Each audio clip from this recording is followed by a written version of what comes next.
Welcome to Chief Evangelist. I'm your host, Ethan Beute. I'm on a mission to explore and understand the role of the Chief Evangelist and the movement behind it. How should CEOs be thinking about it? How does it benefit the company? Which companies and markets need evangelism most? What does the work involve? What does success look like? And who's a good fit as a Chief Evangelist? That's what we're exploring at chiefevangelist.com and in conversations like this one. Today, we're learning from the Chief Evangelist at Lucid Software, creators of the visual collaboration suite of Lucidschart, Lucidspark, and Lucidscale. He's an advocate of Agile and a certified Scrum Master. He's spent years with companies like Citigroup and Accenture. The themes throughout: collaboration, facilitation, teamwork, and culture. Bryan Stallings, welcome to Chief Evangelist. Ethan, thank you for having me. It's exciting to be here, and I'm really looking forward to our conversation and the things we're going to get up to. Yeah, me too. And I just want to share before we get going and before I ask you the standard opener, one of my very favorite pieces of content I created and I still use in most of my decks, I created in Lucidchart. It's what happens when we get a human being's attention and how do we drive that to trust, primarily in a digital environment. So there's this huge map of if-thens, and it's like, it's colorful, it's pretty, it makes sense to people. I can walk through, it's fantastic. So standard opener, in your view, Bryan, what is the most important job of a chief evangelist? Well, having watched your podcast, I knew you were going to ask this question, and I thought about this a bit, Ethan. And really, I think the most important job of a chief evangelist is to believe, really to believe in the value proposition, in the impact that is possible. And for me, that belief comes from empathy, having felt it, having experienced it, knowing what it's like intimately not to have the solutions that we're trying to build for our customers. And it really creates a deep awareness that I want to help change for others, like I experienced that same change. So I think it's that belief and that knowing that you have to share it and help. And I think that's the job. Yeah, it's really good. I think it has that emotional component that brings people along. What I heard also in your response, there was a little bit of that, I am you, or I have been in your seat, or I have been in your shoes, this idea that it's not a manufactured empathy either. So it's a real thing. And so it's more sincere and easier and natural to convey. Right. I think it comes from the heart, really, because not only do I get to talk about the solution, but I get to work with our product teams and influence how it gets built so that we can solve those challenges that I've seen out in the field. Love it. I love that you're involved in products. So we're definitely going to get there, but I'd love for you to start a little bit higher level. Sure. Share with folks, talk about Lucid a bit, the company, the state of the market. How old are we in this segment of the market, or this market in general? I guess categories is language that we would use around online visual collaboration. Just give a high level view of what's Lucid about and what's the state of the markets leading into this idea that evangelism is useful and necessary here. So Lucid's about 11 years old, and we're the leader, and I think category creator, really, in this space that you mentioned, visual collaboration. Right? We help teams to see and build the future. We help teams get an idea, see that idea, and bring that idea to reality. And so in that time, we've grown. We have about 60 million users across the globe. And you named our three products, right? Lucidchart, it's an intelligent diagramming solution. And you described an excellent use case for how you might use it. Lucidspark, which is a collaborative whiteboard solution, but much more than that. That really helps teams to come together, collaborate, and enjoy their work together. And Lucidscale, which helps us to visualize cloud solutions, cloud applications, and their implementations. So we help those teams to clarify what's complex and collaborate visually, no matter where they're located around the world. And I've been there about 2 years. Okay. And so I am kind of asking you to walk out the obvious, but what's new about being able to do this digitally and collaboratively that makes evangelism necessary? Yeah. So I think a lot of people got acquainted with some very basic applications during COVID, for example. So yes, I can see people and I can share something on the screen. Maybe we can add some sticky notes to it. But the solutions that we're creating go far beyond that. And really, we think that this is the future of work. You know, being old enough as I am, I remember how much we used to collaborate just with text on paper. That was like light years ahead of what we used to do prior to that, right?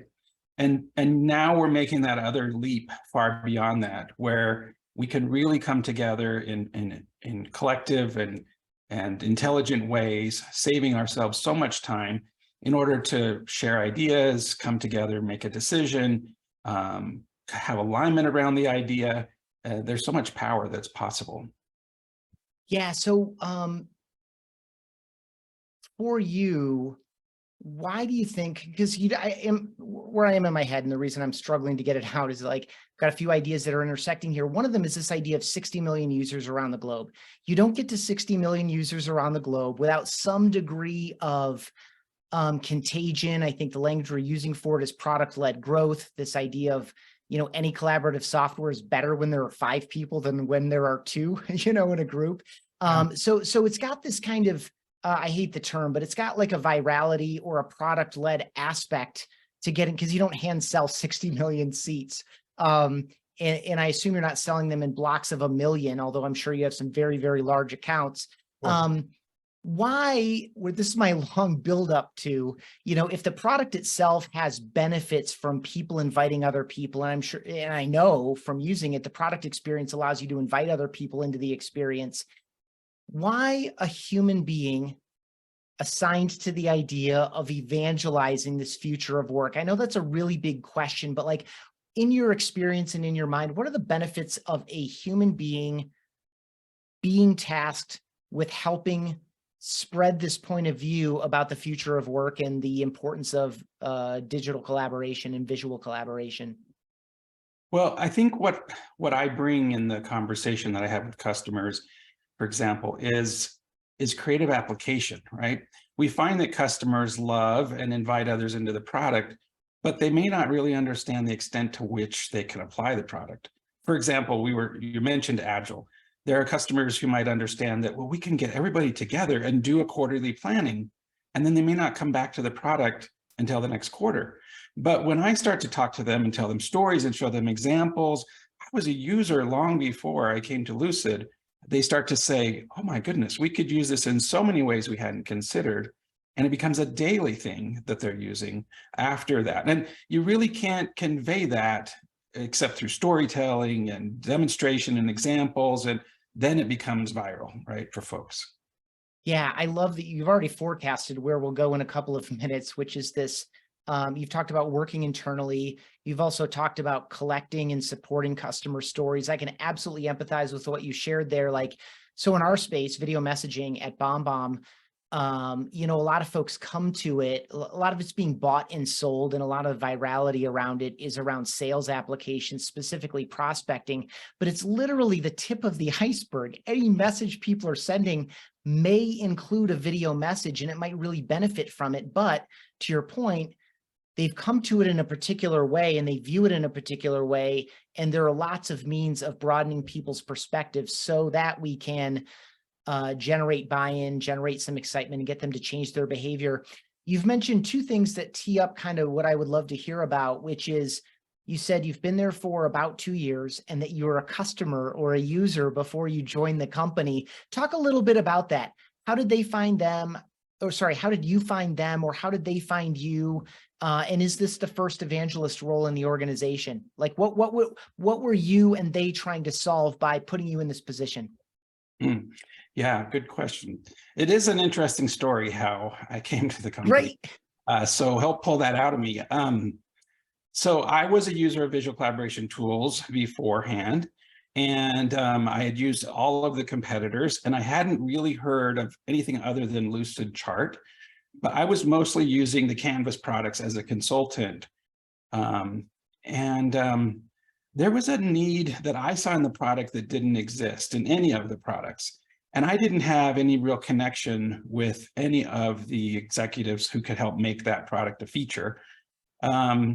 except I had this LinkedIn connection to Dave Groh, he's now the CEO of Lucid. He was the COO at the time.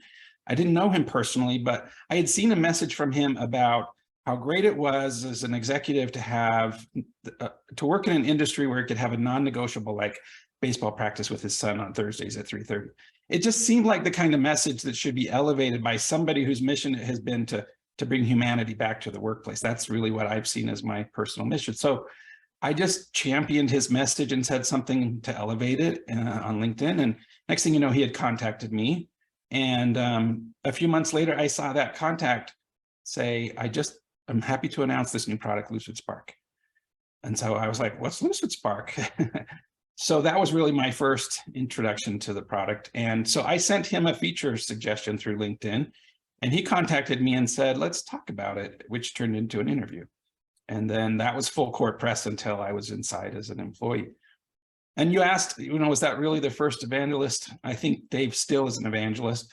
I think my colleagues are evangelizing, but I think I'm the first person who's ever had that title, right? And my passion is to try to turn other employees into evangelists as well. Love it. I want to talk a little bit about that tactically, but first I would love for you, because it's a shared value, although you're more focused and explicit about it than I've been. I think it's just something I appreciate about the way you expressed it that I could relate to, which is bringing humanity back to the workplace. I know it's a little bit off course, but I think it's because it's so important to you believing and helping others believe. I think this is fundamental to your personal mission. It's probably part of what brought you into Lucid. Just talk about that at a high level. Like, you and I are both, decades into our career. What have you seen over the past few decades that brought this top of mind for you such that you would declare it as kind of a personal mission? Like, where were we?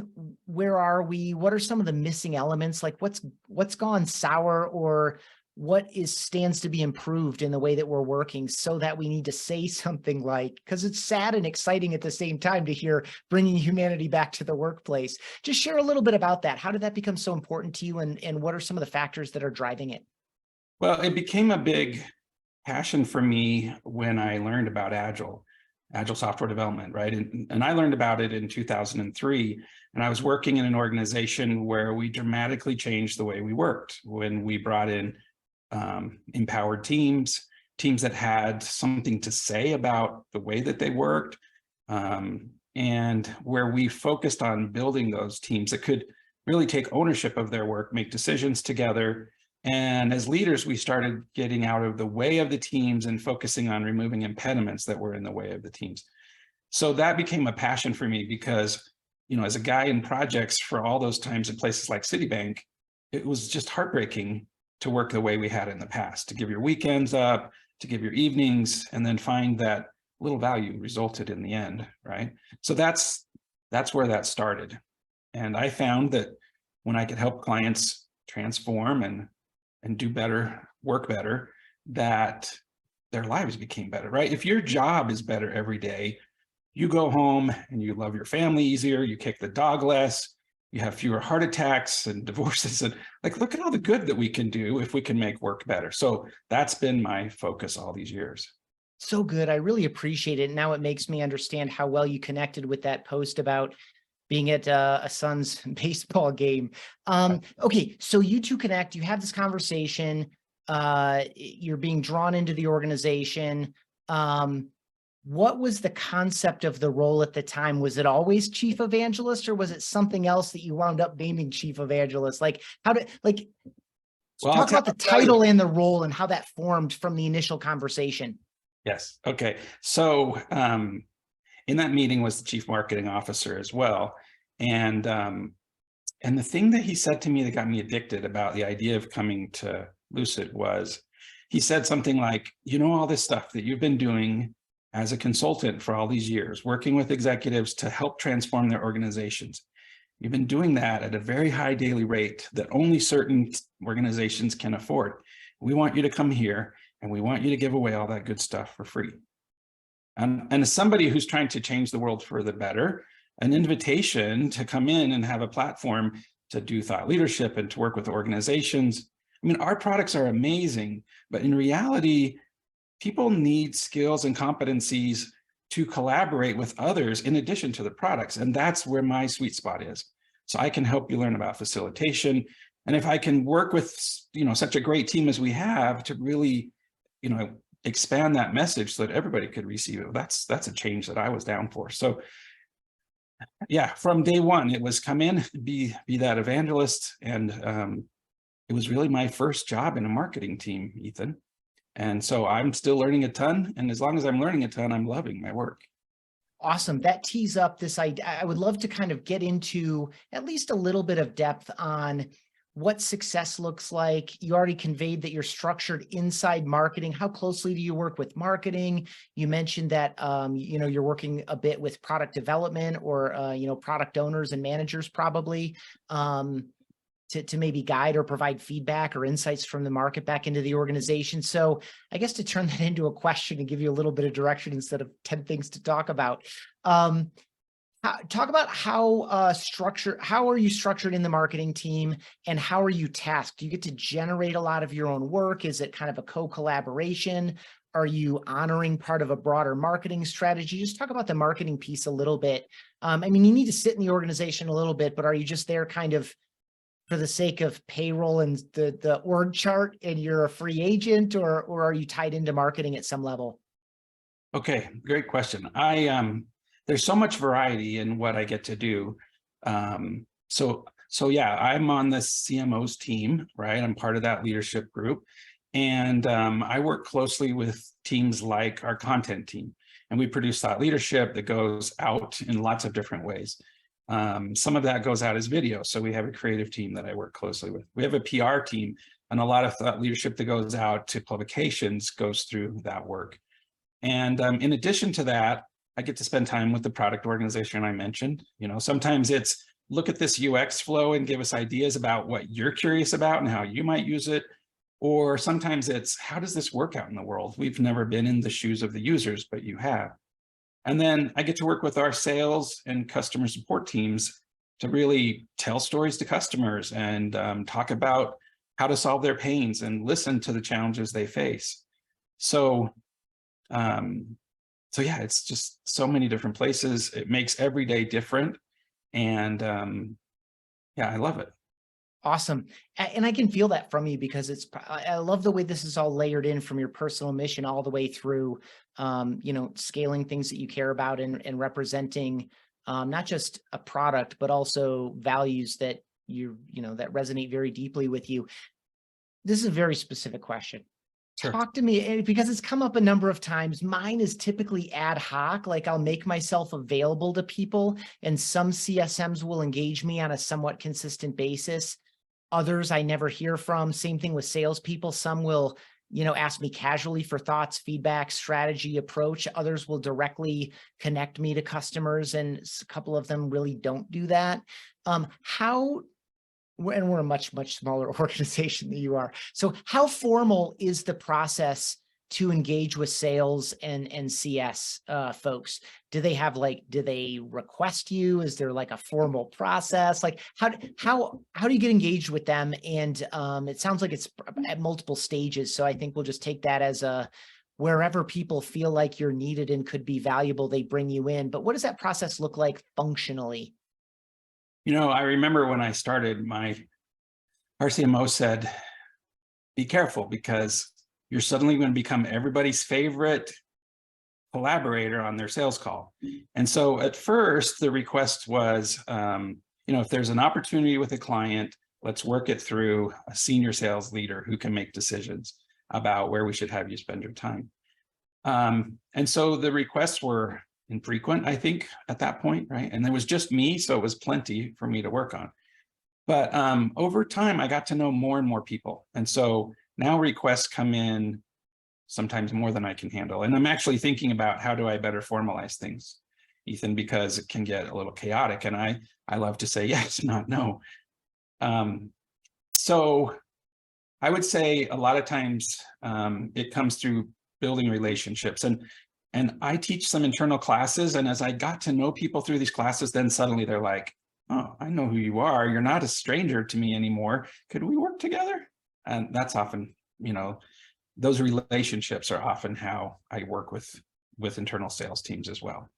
Super. So it's still pretty ad hoc, and you're in the process of like, I like to say yes all the time, but I can't afford to. And so I need to figure out a process. It's so good. I've been in and out of that zone myself quite a bit. Yeah. You actually just did another great job of teeing up somewhere I wanted to go, which was these workshops. When we connected a week or so back, you mentioned that you were doing workshops. And it's like, oh, that's interesting. Like I will sometimes, if I have a new idea or a new framework or something like that, I'll just call like a voluntary lunch and learn type session that I'll invite the entire company to. And, depending on how it falls in the month or the season, I'll have, differing amounts of people there. Also depends on the topic a little bit. But this is heavyweight. I mean, you're talking about like 5-day workshops in some cases. Talk a bit about your internal curriculum and these internal workshops. How did that shape up? What are you trying to do with it? And maybe what are some of the benefits of your approach so far? Sure.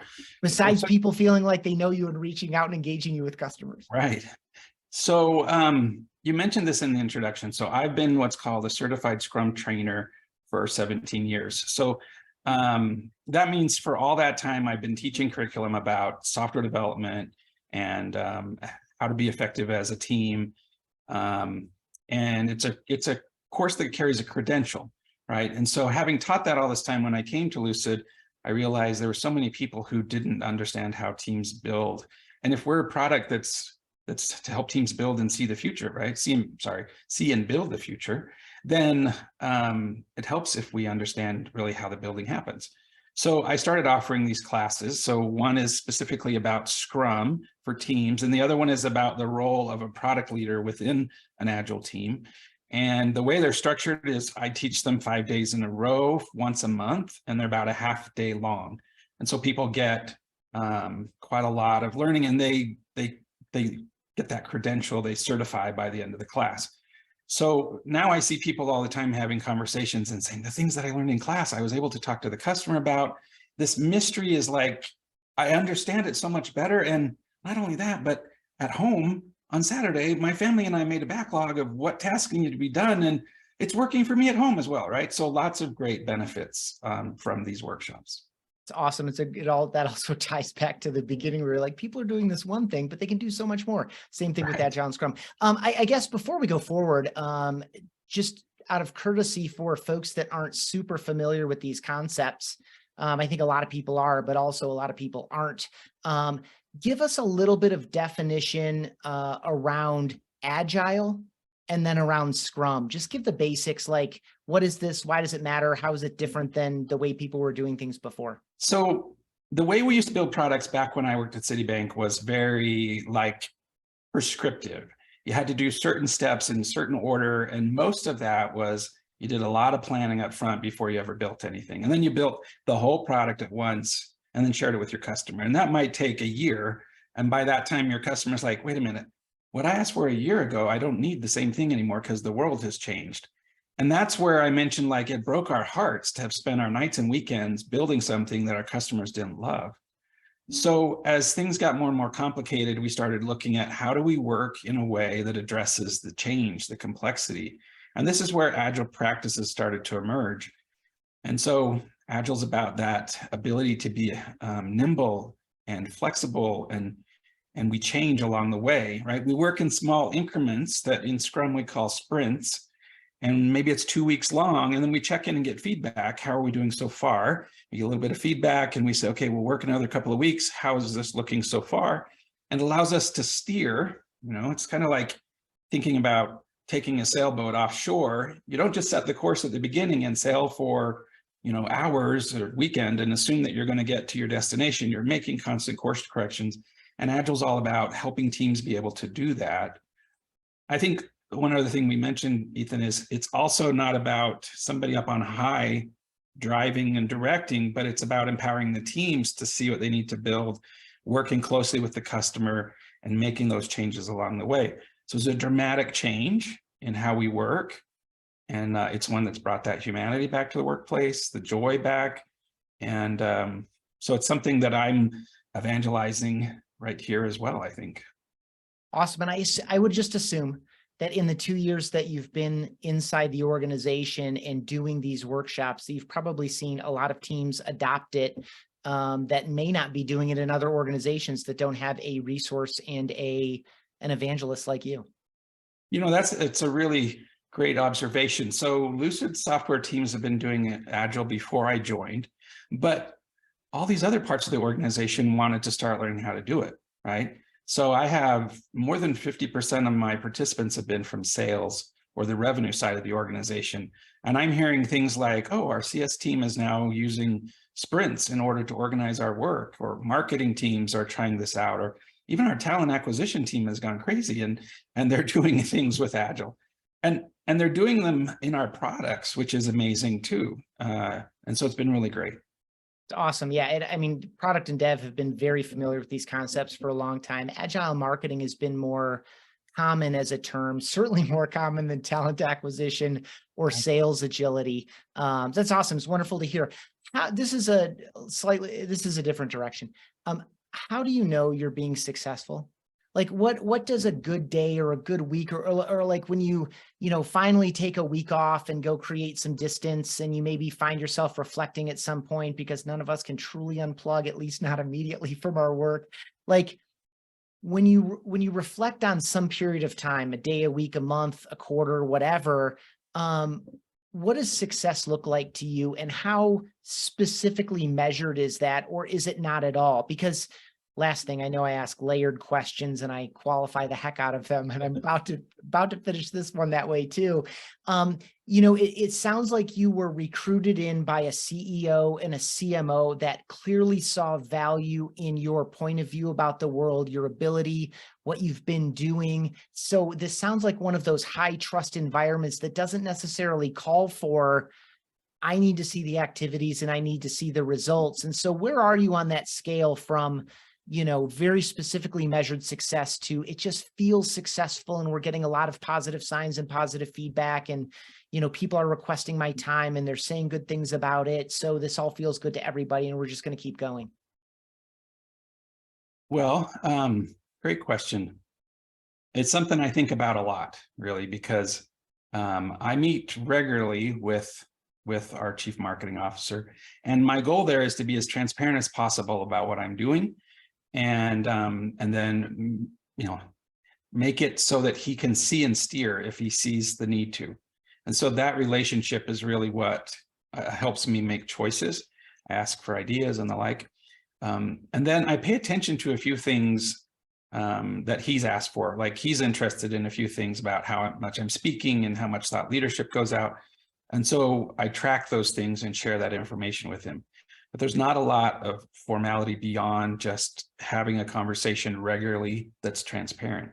So when I think about success, what I look for are others that are expressing and evangelizing the things that I've been sharing, and efforts that I'm involved in, or things that I think will be important in the future when they start to get picked up and they become widespread. And there's some of those things that are happening.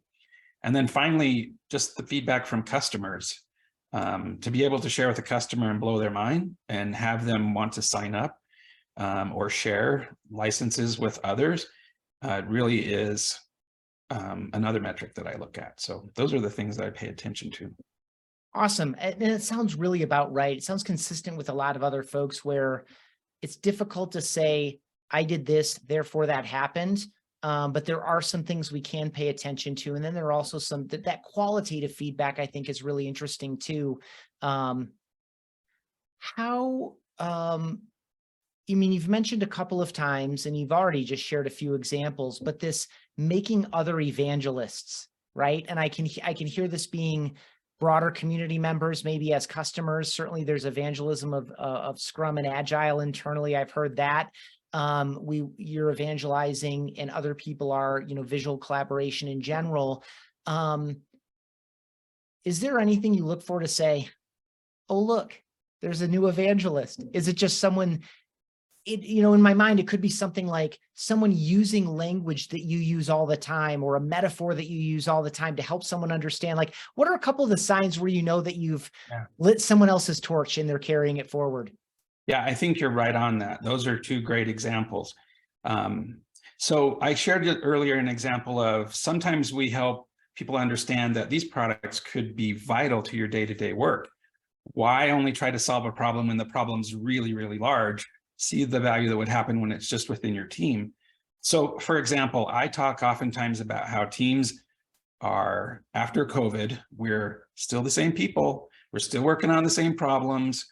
So the who is the same, the what is the same, the why is the same, but we don't have a where.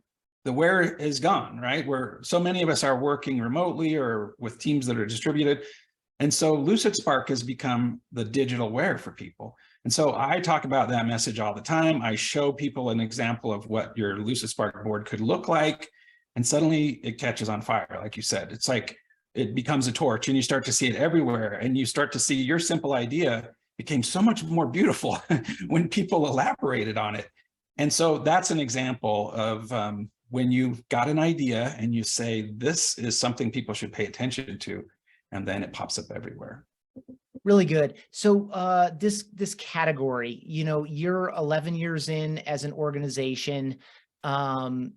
And I would say we're similar. Our company was legally founded in 2006 before the iPhone existed. So the idea of video email in 2006 was absolutely forward looking, and the market has come around a little bit. We have a lot more competitors than we did. A lot of them are very, very well funded. There are hundreds of millions of dollars that have come into the video messaging space. There are a few blocks to keeping it moving forward. And so I guess that's my question for you is, as you think about all of the work that you're doing, the future orientation, some of the thought leadership that you're doing as you're trying to advance the category as a leader, what are a couple of the impediments or blocks in the way of Lucid's view of the world and your view of the way people should work better collaboratively online? What are a few of the blocks? Like what are a few of the impediments that if you could get more people to understand or believe or behave differently, we would make a lot more progress as a digitally working community? Yeah, that's such a great question. I'm thinking about it even as I probably start to talk about it. Sure, great. Yeah, one thing is, we're just not used to the way that we need to work in the future.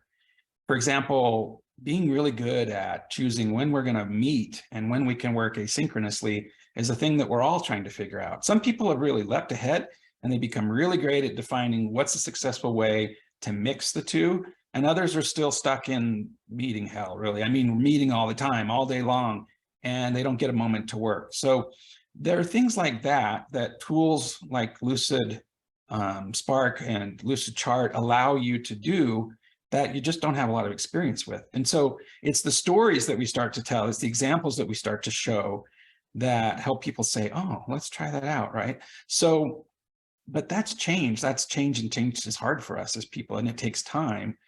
And so we're making progress little by little. That's the first part that I'm thinking about your question.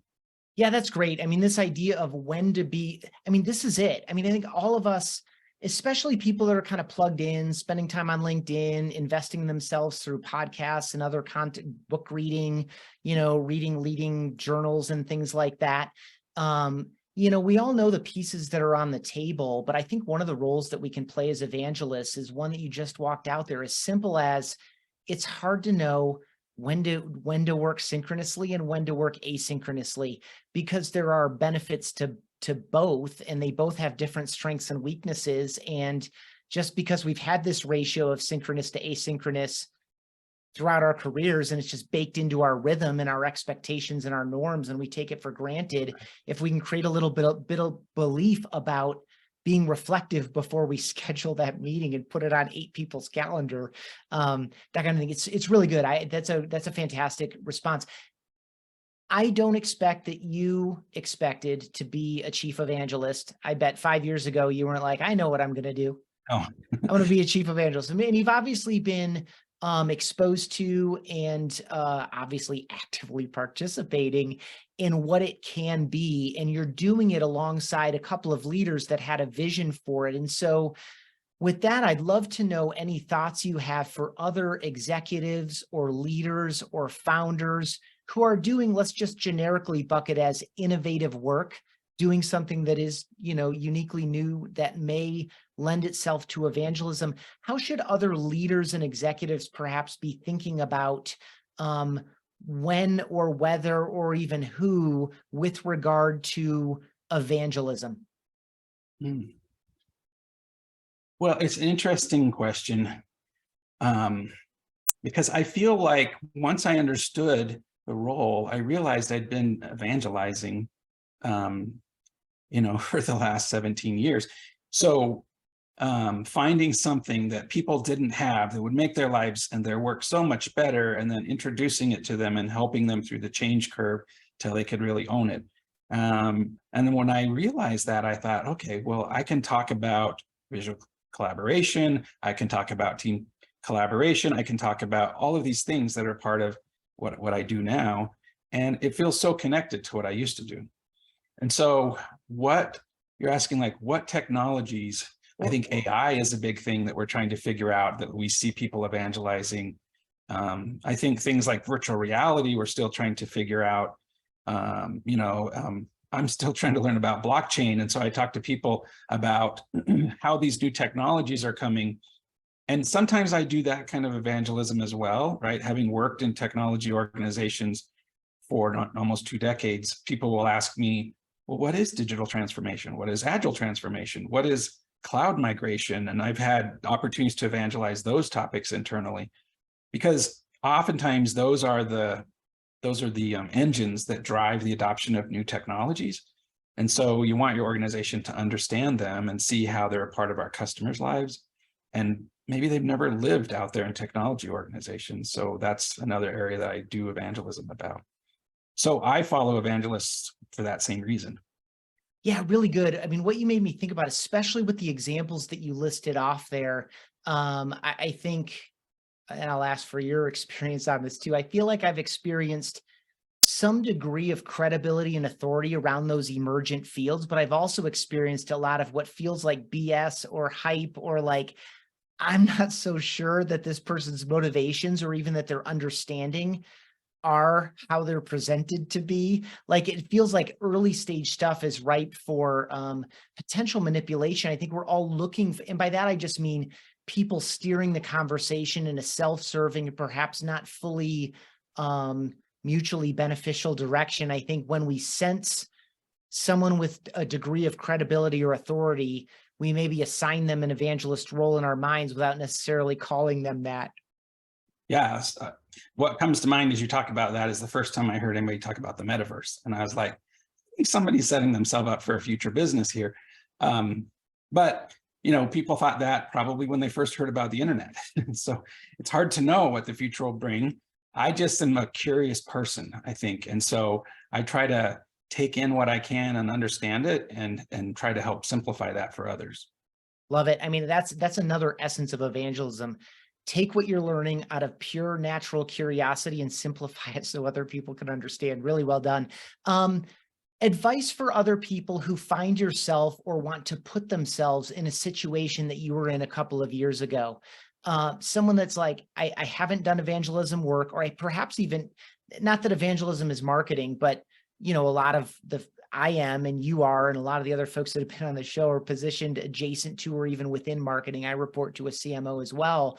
For someone that hasn't done this nature of work, but are really equipped and prepared, and they have the experience and expertise and passion and curiosity to be doing it, like, what have you learned over the past couple of years that you would share with someone that has approached you in one of these two ways? Hey, I just got approached and someone wants me to become their evangelist for this thing. Or, gosh, I feel like I could be a really good evangelist. Like, what are some things you would share with them, or perhaps even questions you would ask them to guide their thought or exploration of whether or not it fits for them? And so I think passion is a big thing. You mentioned that, and curiosity. So those are big pieces that we've already talked about. For me, I think it's important to be able to live in the customer's shoes, whether that's because you've worked in that industry or you've had those roles like I have, or if it's just that you spend time out there with the customers and you hear them and you empathize with their situations and you try to enable their successes. And then I think you tell stories. And I think we all probably study how to be better storytellers in this role, because it's the unique way to really get across the emotion and the reality of what's happening, and how we might need to consider solving it.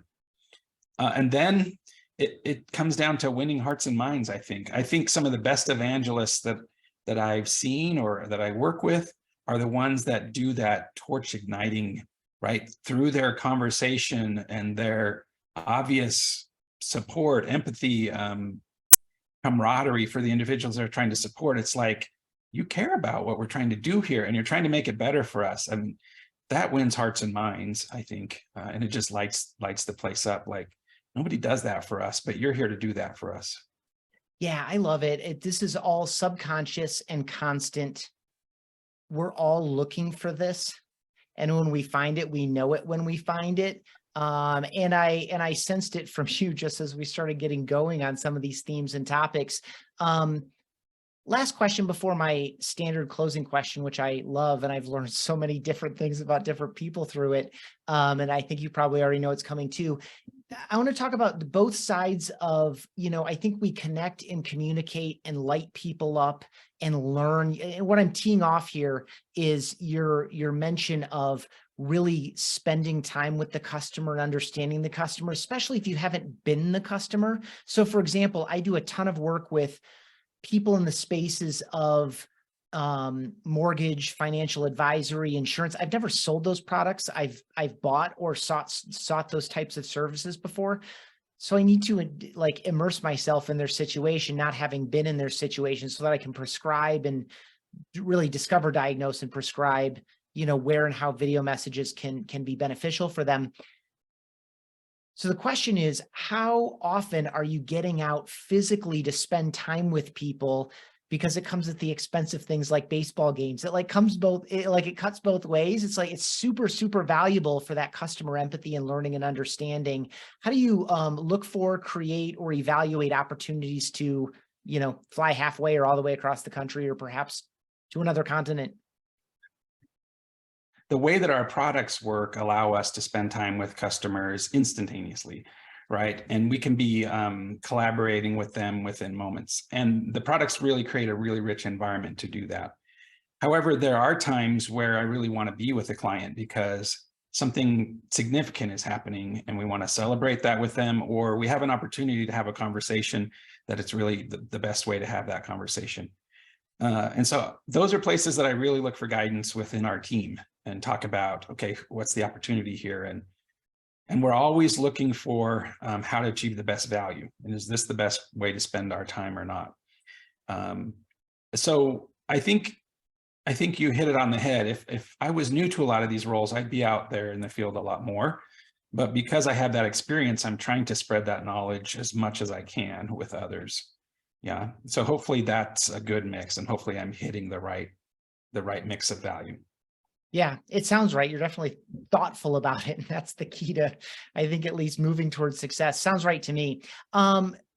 Before I let you go, this has been an absolute pleasure. I've enjoyed it very much. I appreciate your perspective. I'm so glad you found them and they found you, because I do feel like you're in the right seat. Thank you. What is something, Bryan, that you have found yourself, or perhaps even been accused of by someone close to you, of evangelizing in your own personal life? And let's maybe set Agile and Scrum to the side, because that bleeds probably both into both. But like, what's something that you're really passionate about that you find yourself telling other people about? This is a little bit of a personal story, which I think Okay. is right. So I'm the father of 4 neurodivergent kids, right? My wife is a family therapist. She works with autistic kids and the like. I have 2 autistic kids. I have 4 kids that have ADHD. I have 2 that are dyslexic. I have 4 kids total. So a lot of them have multiple challenges. And so I write about that some. I spend a lot of time in the schools and trying to help my kids. They're all successful, high-performing kids, but they have their challenges. And I maybe, especially my wife, she teaches me so much, we maybe understand those more than teachers or school administrators or leaders of youth clubs or things like that. And so we spend some time on that. But lately I've been writing about it because I realize I've been around people with those challenges, maybe a little bit on the spectrum or a little bit OCD in technology organizations for decades. And so I started thinking, I've learned these things at home and I'm going to try them at work. And, or I've learned something at work that I'm going to apply at home. So for example, I work with my son on conflict, and those same mechanisms I use in the office with teams on conflict, and they succeed there too. So I evangelize about that. And Lucid's given me a place recently because our products help people who have all sorts of different brains collaborate even more effectively together and overcome some of the challenges that might be there just through conversation or meeting, but like the visual capability, the collaborative capability creates alignment that might be harder to get to otherwise. So I love that those parts of my world are coming together, and my kids are kind of proud that we're helping people in so many different ways and maybe creating a world that's better for them. Awesome. Rightfully. Thank you so much for sharing that with us. And I'm glad that you're doing that work and can tell that it's life-giving for you. And this idea too, is like, it's just in your spirit of, I found a way to help. I found a way to help solve, some of the challenges of the people are immediately around me. I can apply those more broadly. So good that I feel like that's another kind of good full circle piece here as we wind up. Bryan, if people want to learn more about you, the work that you do, about Scrum, Agile, obviously Lucid, where are some places that you might send folks to follow up on this conversation who've stuck with us all the way to this point? So we give them a gift. Well, I'm probably most active in LinkedIn, and I'd love people to connect with me there. And I blog within our blogs within Lucid. And so that's a great place to check out as well. Awesome. What's the main website for the suite? Yeah, start with lucid.co. Cool. We'll link that up in the episode description. Of course, we put all of these in YouTube as well. You can find those links. He is Bryan Stallings. Stallings, exactly how it sounds. Bryan with a Y. I am Ethan Beute. Last name is Beute. Hit us both up on LinkedIn. Bryan, thank you so much for your time and continued success to you. Ethan, thank you for your time and for making a dent in the world who's trying to understand what is the role of a chief evangelist. Yeah, it like you, it lit me up. People were asking me about it. I had some answers, but on all of them, and everyone has different answers, and that's kind of the fun and the challenge of all of it. So it was a joy to learn your story. Thank you. That wraps up this episode of Chief Evangelist. Thank you for joining us, and thanks to Ringmaster Conversational Marketing for helping bring these episodes to you. With any thoughts or questions about the Chief Evangelist role, message me on LinkedIn. I'm Ethan Beute, ETHAN BEUTE. For show notes and more of these conversations, visit chiefevangelist.com.